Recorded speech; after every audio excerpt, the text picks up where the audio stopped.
Hello friends, welcome to teacher maker. मैं उजाला सिंह लेके आई हूँ आपके सामने ईवीएस का मोस्ट इम्पॉर्टेंट टॉपिक।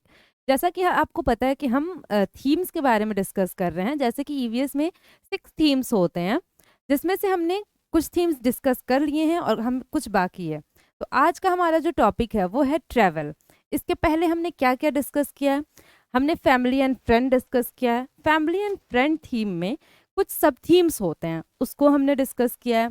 इसके अलावा हमने वाटर डिस्कस किया है, हमने फूड डिस्कस किया है, हमने शेल्टर डिस्कस किया है। और नेक्स्ट टॉपिक जो हमारा है वो है ट्रैवल। ये हमारा सेकेंड लास्ट टॉपिक है। इसके बाद एक और टॉपिक बच जाता है, things we make and do. तो आज हम पढ़ेंगे ट्रैवल। ट्रैवल मीन्स यात्रा। यात्रा मीन्स क्या होता है? हम एक जगह से दूसरी जगह जाते हैं तो उसे हम क्या कहते हैं? ट्रैवल। मीन्स कि हम यात्रा करके कहीं भी एक जगह से दूसरी जगह पहुंचते हैं। इसमें हम कंटेंट और क्वेश्चंस दोनों ही डिस्कस करेंगे और ये क्लास टोटल एनसीईआरटी बेस्ड होगा। जो भी हमारे पेपर में क्वेश्चंस पूछे जाते हैं, चाहे आप केवीएस की प्रिपरेशन कर रहे हैं, केंद्रीय विद्यालय की, या फिर आप यूपी टेट की प्रिपरेशन कर रहे हैं, या फिर आप सीटेट की प्रिपरेशन कर रहे हैं, तो एनसीईआरटी बेस्ड ही क्वेश्चंस पूछे जाते हैं। और आज हम एनसीईआरटी बेस्ड ही कुछ फैक्ट्स जानेंगे ट्रैवल के बारे में और उससे रिलेटेड क्वेश्चन सॉल्व करेंगे। तो स्टार्ट करते हैं आज का सेशन। पहले हम देखेंगे ट्रैवल होता क्या है। ट्रैवल मीन्स यात्रा। हम अपने पूरे जीवन काल में बहुत ही ज़्यादा यात्रा करते हैं, एक जगह से दूसरी जगह जाते हैं, अपने रिलेटिव्स के यहाँ जाते हैं, गांव जाते हैं, गांव से कहीं और घूमने जाते हैं। तो ये सारी चीज़ें क्या कहलाती हैं? ट्रैवल। आप ट्रैवल करके ही कहीं जाते हैं। जब हम अपने निवास स्थान से दूसरी जगह पर किसी विशेष कार्य हेतु जाते हैं तो उसे यात्रा कहते हैं। कभी भी हम जहाँ रहते हैं वहां से किसी दूसरे जगह पे जाते हैं तो उसे हम क्या कहते हैं? यात्रा कहते हैं। प्राचीन काल में भी लोग यात्राएं किया करते थे। प्राचीन काल में इसकी पहले के ज़माने में देखें तो वहाँ भी लोग यात्राएं किया करते थे, लेकिन वहाँ तब ये फैसिलिटीज़ बहुत सारी अवेलेबल नहीं थी। जैसे कि आजकल लोग एयरवेज से मीन्स कि हवाई जहाज़ वगैरह से यात्रा कर लेते हैं, रेलवेज ट्रेन वगैरह से यात्रा कर लेते हैं, लेकिन पहले के ज़माने में इतनी विकसित नहीं थी। तो इस वजह से लोग क्या करते थे? पैदल ही ज़्यादातर ट्रैवल करते थे। ये लोग जोखिम से हार नहीं मानते थे और अपनी यात्राएं जारी करते थे। कैसे भी पहाड़ों पर, रेगिस्तान पर ऐसे ही पैदल चल के लोग क्या करते थे? यात्रा करते थे। लेकिन आजकल जो बहुत सारे टेक्नोलॉजी विकसित हो गए हैं तो उसकी वजह से क्या है, चार तरह से हम ट्रैवल कर सकते हैं। वेज क्या होते हैं? चार तरीके के वेज होते हैं ट्रैवल करने के। पहले सड़क, मीन्स कि हम सड़क के द्वारा यात्रा कर सकते हैं। रोड के थ्रू, मीन्स कि रोड एक जगह से दूसरी जगह कनेक्ट करती है। तो सबसे ज़्यादा जो इंडिया में ट्रैवलिंग होती है, सबसे ज़्यादा यात्राएं लोग करते हैं, वो सड़क के माध्यम से करते हैं। 84% जो है वो सड़क के माध्यम से लोग ट्रैवल करते हैं। मीन्स कि 84% सड़क है हमारे इंडिया में। रेलवेज 8%, जल मार्ग 2%, वायु मार्ग 6%। यानी कि ये परसेंटेज दिया हुआ है कि इतने इतने परसेंट इन ये चीज़ें हैं। जैसे कि रोड वगैरह 84% है, रेलवेज 8% है। तो सबसे ज़्यादा जो यात्राएं की जाती हैं वो किससे की जाती हैं? रोडवेज से की जाती हैं। जैसे कि रोड पे जो गाड़ियां चलती हैं, बस, ऑटोज, इन सारी चीज़ों से सबसे ज़्यादा भारत में ट्रैवल किया जाता है। तो आगे हम देखते हैं आगे क्या है। हाँ, तो हम पहले रोड के बारे में पढ़ेंगे। रोड से 84% का ट्रैवल किया जाता है। 84% जो हमारे इंडिया में ट्रैवलिंग होती है वो रोड के थ्रू होती है। तो ये बहुत ही इम्पॉर्टेंट हो जाता है इसके बारे में पढ़ना। तो रोड्स को जो बनाते हैं, मैन्युफैक्चर करते हैं, आखिर आप लोग देखे होंगे कंस्ट्रक्शन का काम चलता है, रोड बनता है हर जगह। पहले बहुत ही खराब रोड थे, अब बहुत अच्छे रोड हो गए हैं गांव में भी। तो आखिर ये सारे काम करता कौन है? इसके लिए कोई अथॉरिटी, कोई कुछ तो नियुक्त किया गया होगा लोगों को, ताकि वो सारे शहर शहर, गांव गांव, इन सब चीज़ों को देख रेख करें। तो रोड को बनाता कौन है? तो एक NHAI, national highway authority of India, भारतीय राष्ट्रीय मार्ग राजमार्ग प्राधिकरण, ये एक अथॉरिटी है जो क्या करती है? रोड्स बनते हैं तो उसकी ये क्या करती है? देखभाल करते हैं कि सही तरीके से काम हो रहा है कि नहीं। ये सारी चीज़ें ये करते हैं। इसका स्टेबलाइज्ड कब हुआ था ये? इसकी स्थापना कब हुई थी? 1995 में इसकी स्थापना हुई थी। इसका हेड क्वार्टर जो है वो कहाँ है, तो इसका हेड क्वार्टर न्यू दिल्ली में है। और वर्तमान अध्यक्ष, इसके वर्तमान अध्यक्ष कौन है, तो इसके वर्तमान अध्यक्ष इसके संतोष कुमार यादव हैं। कौन है, संतोष कुमार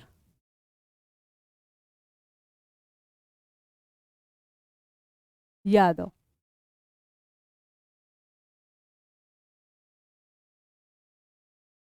इनके वर्तमान अध्यक्ष, इसके जो NHAI है, जो रोड वगैरह के देखभाल करते हैं, इनके अध्यक्ष कौन है, संतोष कुमार यादव है।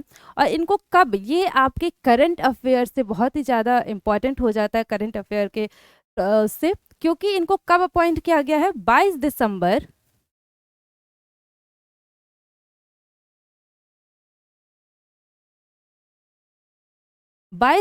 2022 में इनको अपॉइंट किया गया है। तो ये करंट अफेयर में पूछा जा सकता है कि जो अभी NHAI के करंट जो अध्यक्ष हैं वो कौन है, तो वो संतोष कुमार यादव हैं। इनको कब अपॉइंट किया गया है, तो 22 दिसंबर 2022 को इनको अपॉइंट किया गया है। इसके अलावा ये क्या काम करते हैं, नेशनल हाईवेज, जो हाईवेज बनते हैं इनकी मैन्युफैक्चरिंग का, इनको बनाने का काम इनका होता है, देखभाल करने का काम होता है। भारत में GT रोड के जनक जेम्स ऑकलैंड हैं। भारत में GT रोड बहुत ही फेमस है। आप ये बताएंगे GT रोड कहाँ है, कमेंट करके। भारत सड़क नेटवर्क में सेकंड स्थान पर है। मीन्स की सबसे ज़्यादा नेटवर्क, मीन्स की यात्रा, मीन्स की रोड क्या करता है, एक जगह से दूसरी जगह को कनेक्ट करता है, जोड़ता है एक जगह से दूसरी जगह को। तो सबसे ज़्यादा कनेक्टिविटी किसके थ्रू है, तो ये सड़क के माध्यम से है। एयरवेज भी एक जगह से दूसरे जगह को जोड़ते हैं। हम बहुत सारे तरीके से ट्रैवल कर सकते हैं। हमने अभी देखा कि हम कैसे कैसे ट्रैवल कर सकते हैं, सड़क के माध्यम से कर सकते हैं, रेलवेज के माध्यम से कर सकते हैं, जल मार्ग के माध्यम से कर सकते हैं, वायु मार्ग के माध्यम से कर सकते हैं। लेकिन सबसे ज़्यादा जो कनेक्टिविटी है, सबसे ज़्यादा एक जगह से दूसरी जगह को अगर कुछ जोड़ा है तो वो क्या है, सड़क है हमारा। सड़क नेटवर्क सेकंड स्थान पर, भारत का जो सड़क नेटवर्क है वो दूसरे स्थान पर आता है। सबसे बड़ा सड़क नेटवर्क कहाँ का है, तो वो अमेरिका का है। और तीसरा जो स्थान है सड़क नेटवर्क का, वो क्या है, चीन का है। भारत का सड़क नेटवर्क, ये आपके पेपर NCERT बेस्ड है, ये सारी चीज़ें आपके पेपर में पूछा जा सकता है कि सड़क नेटवर्क भारत का कितने स्थान पे है, तो दूसरे स्थान पे है। इसके अलावा आपको पहला और तीसरा भी याद रखना होगा। पहले स्थान पे किसका सड़क नेटवर्क है, तो वो है अमेरिका का, और तीसरे स्थान पर चीन का। नेक्स्ट, सड़क मार्ग या सड़क परिवहन। राष्ट्रीय राजमार्ग, यह राज्यों की राजधानियों को आपस में जोड़ता है। राजमार्ग क्या होता है, राष्ट्रीय राज्यों की राजधानियों को, राष्ट्रीय क्या होता है, यह देखिए राष्ट्रीय राज्य मार्ग मीन्स की ये हमारे नेशनल है, मीन्स की इंडिया के अंदर कोई, मीन्स की इंडिया के अंदर ही ये सड़क मार्ग है। ये क्या करता है, राज्यों की राजधानियों को आपस में जोड़ता है। सबसे लंबा राष्ट्रीय राजमार्ग है NH44, जो श्रीनगर से कन्याकुमारी तक है। और सबसे छोटा राष्ट्रीय राजमार्ग है NH47। ये कहाँ से है, कोची से वेलिंगटन, कोची से वेलिंगटन।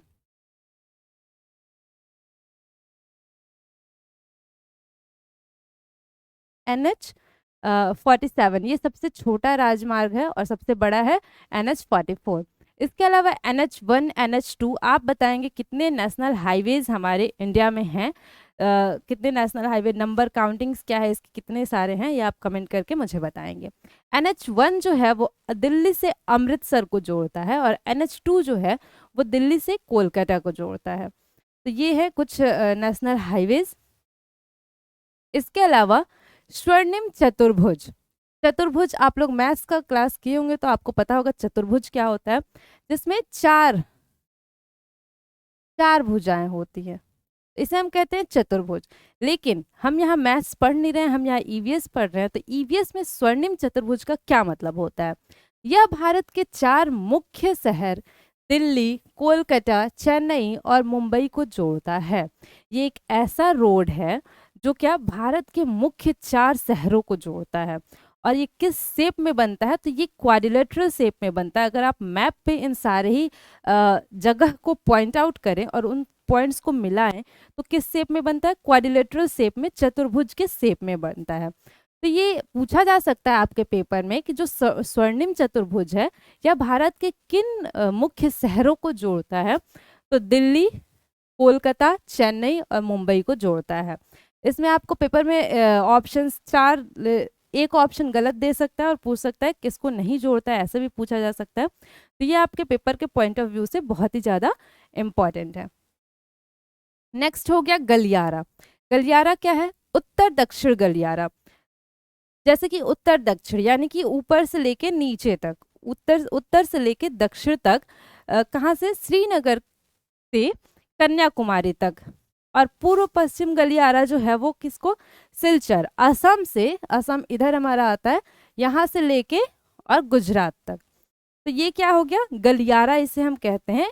ये दो रोड्स हैं, ये जोड़ते हैं दो रोड्स, एक कहाँ से, श्रीनगर से कन्याकुमारी तक और दूसरा असम से लेकर गुजरात तक। और ये गलियारा जहाँ यहाँ कटता है, मीन्स कि चारों ही जहाँ रोड मिलते हैं वो कहाँ मिलते हैं, तो वो झांसी उत्तर प्रदेश में मिलते हैं। ये आपके एग्जाम पॉइंट ऑफ व्यू से बहुत ज़रूरी है कि ये गलियारा जो है, दो गलियारे जो हमारे हैं, उत्तर दक्षिण गलियारा और पूर्व पश्चिम गलियारा, ये गलियारे एक दूसरे से कहाँ आकर मिलते हैं, तो ये झांसी उत्तर प्रदेश में आकर मिलते हैं एक दूसरे से। नेक्स्ट है हमारा भारत का सबसे लंबा पुल। आप लोग अभी तक सुने होंगे कि भारत का जो सबसे लंबा पुल है वो गांधी सेतु पुल था, लेकिन अभी प्रेजेंट में जो भारत का सबसे लंबा पुल है वो कौन सा पुल है, भूपेन हजारिका पुल। ये कहाँ है, ये असम राज्य में है। इसके पहले सबसे लंबा पुल कौन सा था, गांधी सेतु पुल, जो कि बिहार में था। आप बताएंगे बिहार में वो कहाँ था, कमेंट करके आप मुझे बताएंगे। पहले बिहार में स्थित महात्मा गांधी सेतु पुल सबसे लंबा पुल था, लेकिन अभी प्रेजेंट में कौन सा लंबा सबसे पुल है, वो है भूपेन हजारिका पुल। नेक्स्ट, अब हम बात करते हैं रेलवेज की। रेल से कितने % यात्रा होती है, तो रेल से होती है 8% यात्रा। जो हम अभी तक हम लोग रेल से जो यात्रा करते हैं वो कितने % करते हैं, 8%। मीन्स कि रेल से जो कनेक्टिविटी है वो बहुत ही कम है, बहुत कम नहीं है, उससे भी कम तो जल मार्ग का कनेक्टिविटी है, लेकिन रेल से जो कनेक्टिविटी है वो 8% की है। तो हम रेल मार्ग के बारे में पढ़ेंगे। रेल मार्ग भी कई तरीके के होते हैं। अगर आप सुने होंगे तो आप सुने होंगे टॉय ट्रेन, जो कि कहाँ चलाई जाती है, हिली एरियाज में, पहाड़ी एरियाज में। आप सुने होंगे मेट्रो ट्रेन। मेट्रो ट्रेन कहाँ चलाई जाती है, मेट्रो ट्रेन अलग अलग शहर में चलाई जाती है, बहुत ही फास्ट ट्रेन होती है ये, बहुत कम टाइम में दूरी तय कर सकते हैं हम इससे। तो अलग अलग तरह के रेलवेज होते हैं, तो हम वो सारे रेलवेज के टाइप्स पढ़ेंगे कौन कौन से तरह के होते हैं। पहले, भारत में रेल की शुरुआत 16 अप्रैल 1853 में हुई थी। सबसे पहला जो रेल चलाया गया था, ये पेपर में बार बार पूछता है कि सबसे पहला रेल कहाँ से कहाँ तक चलाया गया था। तो ये आप सब लोगों को पता है कि मुंबई से थाने के बीच सबसे पहली रेल चली थी। देखिए यहाँ लिखा भी है 16 अप्रैल 1853 को मुंबई और थाने के बीच हुई थी। इसकी दूरी कितनी है, 34 किलोमीटर थी। बहुत ही ज़्यादा दूर नहीं चलाया गया था, 34 किलोमीटर की डिस्टेंस थी इसकी, मुंबई से थाने की, वहाँ सबसे पहली रेल चलाई गई थी। भारत का सबसे लंबा रेल मार्ग, ये भी पूछा जाता है कि भारत का सबसे लंबा रेल मार्ग कौन सा है, तो डिब्रूगढ़ असम से कन्याकुमारी तमिलनाडु तक। अभी रिसेंट का जो सीटेट का पेपर हुआ है इसमें ये क्वेश्चन पूछा गया था कि भारत का सबसे लंबा रेल मार्ग कहाँ से कहाँ तक है, तो डिब्रूगढ़ असम से कन्याकुमारी तमिलनाडु तक। इसकी लंबाई कितनी है, तो इसकी लंबाई 4286 किलोमीटर, 4286 किलोमीटर है। और इस दूरी को कौन तय करता है, तो विवेक एक्सप्रेस एक ट्रेन है, ट्रेन का नाम है विवेक एक्सप्रेस, इस दूरी को तय करती है। तो ये भी पूछा जा सकता है कि जो डिब्रूगढ़ से कन्याकुमारी तक रेल चलाई जाती है वो कौन सी रेल है। तो ये आपको याद होना चाहिए, कौन सी रेल है? विवेक एक्सप्रेस। नेक्स्ट आते हैं कोंकण रेलवे। कोंकण रेलवे क्या है? यह रोहा मुंबई से मैंगलोर तक है। इसकी लंबाई 760 किलोमीटर है। इस रेल मार्ग पर सैकड़ों पुल और अनेक सुरंगें हैं, क्योंकि यह रेलवे लाइन पहाड़ी क्षेत्र पश्चिमी घाट से गुजरती है। ये रेलवे इतना इम्पोर्टेंट क्यों है? क्योंकि ये बहुत सारी सैकड़ों सुरंगों से होकर गुजरती है। क्यों? क्योंकि ये पहाड़ी इलाके में है। तो कोंकण रेलवे से बार बार क्वेश्चन पूछे जाते हैं आपके पेपर में। कहाँ से कहाँ तक चलाई जाती है ये भी पूछा जाता है। तो रोहा मुंबई से और मैंगलोरो, ये भी अभी रिसेंटली किसी एग्जाम में, ये भी टीचिंग एग्जाम में ये क्वेश्चन पूछा गया था कि कोंकण रेलवे कहाँ से कहाँ तक चलाई जाती है। तो ये आपको पता होना चाहिए, रोहा मुंबई से मैंगलुरु कर्नाटक तक। इसकी लंबाई कितनी है? तो 760 किलोमीटर इसकी लंबाई है। और ये एक यूनिक कह लीजिए, या फिर इसको हम अलग से क्यों पढ़ते हैं, तो ये पहाड़ी इलाकों में चलाई जाती है और बहुत सारे सुरंगों से होकर ये ट्रेन गुजरती है, इसलिए ये एक यूनिक आ जाता है, या फिर हम इससे एक्स्ट्रा में पढ़ते हैं। नेक्स्ट आ गया माउंटेन रेलवे ऑफ इंडिया। मैंने अभी बताया माउंटेन्स में भी ट्रेन चलाई जाती है, जिसे हम क्या कहते हैं? Toy train. क्योंकि अगर आप देखेंगे तो ये ट्रेन बहुत ही छोटे होते हैं और देखने में बिल्कुल टॉय की तरह, खिलौनों की तरह लगते हैं। अगर आप कभी शिमला गए हो, या फिर आप अगर सर्च करके नेट पे देखें टॉय ट्रेन, तो वो आपको दिख जाएगा, बिल्कुल टॉय की तरह होता है, इसलिए इसका नाम टॉय ट्रेन रखा गया। देखिए इसमें लिखा है, भारत के पर्वतीय क्षेत्रों में छोटी रेलवे लाइन है। इन पर चलने वाली ट्रेनों को टॉय ट्रेन कहा जाता है। क्या कहा जाता है? टॉय ट्रेन कहा जाता है। इन ट्रेनों को यूनेस्को के ने अपने विश्व धरोहर सूची में शामिल किया है। आपको पता होगा, अलग अलग यूनेस्को की विश्व धरोहर सूची है, उसमें बहुत सारी चीज़ें शामिल की जाती हैं। तो ये जो माउंटेन रेलवे है इंडिया का, उसको कहाँ शामिल किया गया है? यूनेस्को के विश्व धरोहर सूची में। इसमें 4 तरह के रेलवेज हैं, जैसे कि हमारे इंडियन रेलवे में भी बहुत सारे होते हैं ना, नॉर्थ जोन, साउथ जोन, बहुत सारे जोन्स होते हैं, वैसे ही इसमें भी है। Darjeeling Himalayan railway, Nilgiri mountain railway, कालका शिमला रेलवे और कांगड़ा घाटी रेलवे। तो ये पहाड़ी इलाकों में चलाया जाता है। नेक्स्ट, मेट्रो रेल प्रणाली। बहुत सारे शहरों में मेट्रो चलाए जाते हैं, जैसे आप दिल्ली ले लीजिए, कोलकाता ले लीजिए, मुंबई ले लीजिए, मेट्रो की सुविधा है। तो मेट्रो रेल प्रणाली कब शुरू की गई थी? देश में सबसे पहले मेट्रो कोलकाता में चलाई गई थी। कहाँ चलाई गई थी? कोलकाता में चलाई गई थी। और दिल्ली में इसकी शुरुआत कब हुई थी? तो 25 दिसंबर 2002 को दिल्ली में मेट्रो की शुरुआत हुई थी। नेक्स्ट आ जाते हैं जल मार्ग या जल परिवहन। जल के द्वारा कैसे यात्रा किया जाता है? जल में मीन्स कि हम समुद्रों के द्वारा नाव से यात्रा करते हैं, एक जगह से दूसरी जगह जाते हैं। जो ब्रिटिशर्स थे वो हमारे इंडिया में कैसे आए थे? समुद्री रास्ते से ही आए थे। तो जल के द्वारा भी यात्रा किया जाता है। मार्ग 2 प्रकार के होते हैं, जल मार्ग या जल परिवहन आप कह लीजिए, ये 2 प्रकार के होते हैं। एक होता है अंतरराष्ट्रीय, यानी कि इंटरनेशनल। एक होता है अंतर्देशीय। ये क्या होता है? यहाँ हम इंडिया से मीन्स कि बाहर की दुनिया से कनेक्ट कर पाते हैं, बाहर किसी और कंट्री से कनेक्ट कर पाते हैं जल के माध्यम से। और ये अंतर्देशीय मीन्स कि हमारे देश के अंदर ही हम एक जगह से दूसरी जगह जल के द्वारा से, जल की सहायता से, जल मार्ग की सहायता से जा सकते हैं। तो ये होता है एक अंतर्राष्ट्रीय और एक होता है अंतर्देशीय। अंतर्राष्ट्रीय जलमार्ग, इसका प्रयोग देशों के बीच व्यापार के लिए किया जाता है। अगर किसी को व्यापार करना है एक देश से दूसरे देश में, तो वो क्या करता है? इस जल मार्ग का प्रयोग करता है। जल के द्वारा हम बहुत सारी चीजें नाव पर, शिप पर रखकर ला सकते हैं दूसरे देश से अपने देश में, या फिर ले जा सकते हैं। भारत के प्रमुख अंतर्राष्ट्रीय पतन बंदरगाह, जिसे हम क्या कहते हैं? बंदरगाह कहते हैं। कांडला, नावा, कोची, ये सारे कुछ बंदरगाह हैं जहाँ शिप आके रुकती है और वहाँ सामान हम उतारते हैं या फिर सामान हम लोड करते हैं, तो उसे हम क्या कहते हैं? बंदरगाह कहते हैं। जैसे बस स्टैंड होता है, जहाँ से बस स्टार्ट जाती है आती है उसे बस स्टैंड कहते हैं। रेलवे प्लेटफॉर्म्स होते हैं जहाँ से ट्रेन खुलती है या ट्रेन आके रुकती है। तो वैसे ही बंदरगाह, जहाँ से नाव जाती है या फिर आती है उसे हम क्या कहते हैं, बंदरगाह कहते हैं। तो क्या कांडला गुजरात का सबसे फेमस बंदरगाह है, नावा कर्नाटक, कोची केरल, ये कुछ बंदरगाह के नाम हैं जो अलग अलग स्टेट्स में हैं।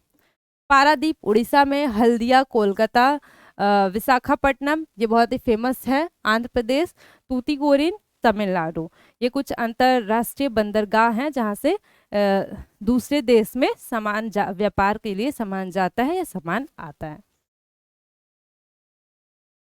नेक्स्ट, अंतर्देशीय।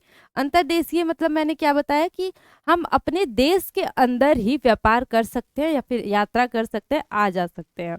किसके माध्यम से? जल मार्ग के माध्यम से। इसका प्रयोग देश के अंदर व्यापार आदि के लिए होता है। इसके अंतर्गत नौगम्य नदियां, नहरें और झीलें आती हैं। मीन्स कि हम किसके, नदियों के थ्रू या फिर नहरों के थ्रू क्या कर सकते हैं, ट्रैवल कर सकते हैं। भारत में 6 राष्ट्रीय जल मार्ग हैं। कितने हैं? 6 राष्ट्रीय जल मार्ग हैं। इलाहाबाद से हल्दिया, किस नदी पे ये सारे जल मार्ग है? तो इलाहाबाद से हल्दिया के लिए एक जल मार्ग है, वो किस नदी पे? गंगा नदी पे। धुबरी से सादिया, कोलम से पुदुचेरी, काकीनाडा से पुदुचेरी, तलचर से पारादीप और लखीमपुर से भांगा, ये कुछ भारत के अंतर्देशीय जल मार्ग है जहां हम एक जगह से दूसरी जगह ट्रेवल कर सकते हैं। नेक्स्ट आते हैं वायु मार्ग, जिसे हम कहते हैं एयरवेज। वायु मीन्स आसमान, हवा के, वायु के थ्रू हम एक जगह से दूसरी जगह जा सकते हैं। जैसे कैसे? एरोप्लेन्स वगैरह से हम एक जगह से दूसरी जगह जा सकते हैं, तो उसे हम कहते हैं वायु मार्ग। भारत में वायु परिवहन का प्रारंभ 1911 में हुआ। कब हुआ है वायु परिवहन का आरंभ? 1911 में, जब इलाहाबाद से नैनी के बीच विमान डाक सेवा की शुरुआत की गई थी। तो भारत में ये पूछा जा सकता है आपके पेपर में कि कहाँ भारत में सबसे पहले जो विमान चलाई गई थी वो कहाँ से कहाँ तक चलाई गई थी? तो इलाहाबाद, जिसे अब प्रयागराज कहते हैं, से नैनी के बीच चलाई गई थी, विमान डाक सेवा की शुरुआत की गई थी। वायु परिवहन का राष्ट्रीयकरण 1953 में हुआ था। जो इसका नेशनलाइजेशन होता है वो कब हुआ था? 1953 में हुआ था। नेक्स्ट, अंतर्राष्ट्रीय हवाई अड्डे। जैसे कि हम देखते हैं कि एयरवेज से क्या हम अपने देश के अंदर भी ट्रैवल कर सकते हैं। अगर हमें दिल्ली से मुंबई जाना हो, तो हमें दिल्ली से गोरखपुर जाना हो, तो हम कैसे? एयरवेज के थ्रू, एरोप्लेन के थ्रू हम जा सकते हैं। लेकिन हमें अगर अपने देश से बाहर जाना हो तो भी हम किसकी सहायता लेते हैं? हवाई एयरवेज की सहायता लेते हैं। तो उसे हम क्या कहते हैं? अंतर्राष्ट्रीय। अंतर्राष्ट्रीय मीन्स देशों के साथ ट्रैवल करना हो, 2 देशों के बीच में अगर ट्रैवल करना हो तो हम क्या करते हैं? अंतर्राष्ट्रीय हवाई सहायता लेते हैं। तो वो क्या है? उसके लिए हमें हवाई अड्डा जाना पड़ेगा। तो कुछ अंतर्राष्ट्रीय हवाई अड्डे, इंदिरा गांधी अंतर्राष्ट्रीय हवाई अड्डा कहाँ है? दिल्ली में है। छत्रपति शिवाजी अंतर्राष्ट्रीय हवाई अड्डा मुंबई में। सुभाष चंद्र बोस अंतर्राष्ट्रीय हवाई अड्डा कोलकाता। मीनाम मबक्कम अंतर्राष्ट्रीय हवाई अड्डा चेन्नई एंड राजीव गांधी अंतर्राष्ट्रीय हवाई अड्डा हैदराबाद। तो ये कुछ है, अभी अभी ये सारे ही हवाई अड्डे नहीं है भारत के, बहुत सारे और भी हवाई अड्डे हैं जो आपको याद करने पड़ेंगे। छोटे छोटे भी हैं, बड़े बड़े भी हैं, तो वो सब आप लोगों को देखना पड़ेगा एक बार। ये कुछ इम्पोर्टेंट हैं ये, तो इसलिए मैं इनको लेके आई हूँ। नेक्स्ट, ट्रैवल हमारा खत्म हो गया। ट्रैवल का कंटेंट इतना ही था। अब हम इससे क्वेश्चंस देखेंगे कैसे पूछे जा सकते हैं। आपके एग्जाम में हवाई अड्डा दे सकता है कि ये हवाई अड्डा कहाँ स्थित है, या फिर बंदरगाह का नाम दे सकता है कि ये बंदरगाह कहाँ स्थित है। तो ऐसे कुछ क्वेश्चंस पूछे जाते हैं। मैं कुछ क्वेश्चंस लेके भी आई हूँ, तो वो हम डिस्कस कर लेते हैं। पहला क्वेश्चन है, किस भारतीय राज्य की समुद्री सीमा नहीं है? हमें ये बताना है कि ऐसा कौन सा राज्य है जिसमें समुद्री सीमा नहीं लगती है, मीन्स कि समुद्र के तट पर ये राज्य नहीं है। गुजरात, गोवा, राजस्थान, महाराष्ट्र। समुद्री सीमा कहाँ नहीं लगती है? तो हमारा राइट ऑप्शन हो जाएगा राजस्थान। राजस्थान में अगर आप मैप में देखे होंगे, मैप आपके दिमाग में होगा, तो आपको देखे होंगे कि राजस्थान जो है वहाँ कोई भी समुद्री सीमा नहीं लगती है भारत की। तो हमारा राइट ऑप्शन हो जाएगा ऑप्शन नंबर सी।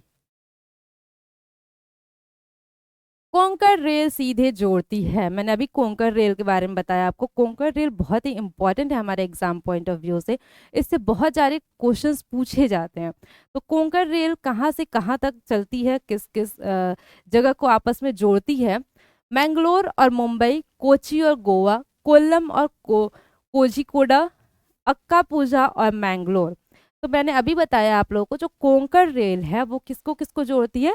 मैंगलोर और मुंबई को आपस में जोड़ती है। तो हमारा राइट ऑप्शन हो जाएगा option number A. Next question है हमारा, जबरा क्रॉसिंग से गुजरते समय, ये एनसीईआरटी का क्वेश्चन है कि जबरा क्रॉसिंग से गुजरते समय हमें क्या करना चाहिए। कभी भी पहले तो ये बात, जबरा क्रॉसिंग क्या होती है? रोड पे जो ब्लैक और वाइट कलर के स्ट्रिप्स होते हैं, लाइंस होते हैं, उसे हम जबरा क्रॉसिंग कहते हैं। और ये भी पूछा जा सकता है कि जेब्रा क्रॉसिंग में किस कलर का यूज होता है, तो ब्लैक और वाइट कलर का यूज होता है। और फिर हमें कभी भी रोड जेब्रा क्रॉसिंग से ही पार करनी चाहिए। लेकिन रोड को पार करते टाइम हमें क्या करना चाहिए?